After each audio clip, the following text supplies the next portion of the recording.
And so Paul's saying, put on the whole armor of God.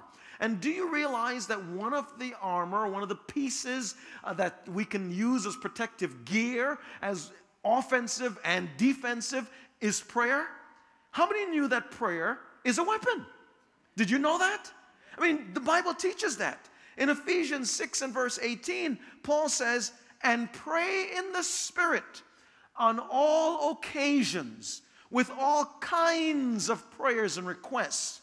With this in mind, watch the language, be alert and always keep on praying for all the saints. That means when he lists all the gear, breastplate of righteousness, shield of faith, the sword of the Spirit, which is the word of God, and he comes right down, and the final one he says, and pray. So prayer is a weapon. In fact, Jesus used the weapon of prayer when he was helping Peter.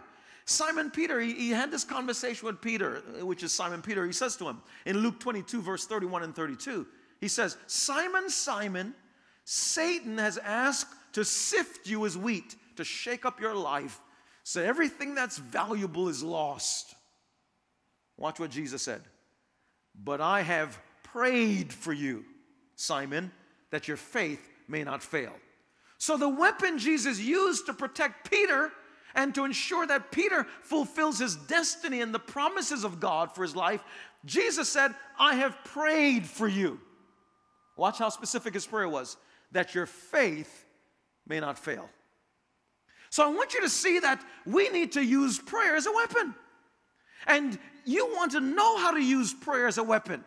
Because if not, you're going to find yourself living mediocre lives and wondering, is this God's best? And the answer is a resounding no, it's not God's best. But you have not had yet the training, or you may not have had the courage to begin to use the weapon that God has given you, particularly the weapon of prayer, that you can be able to go into the camp of the enemy and get your stuff back, or go into the camp of the enemy and steal his stuff.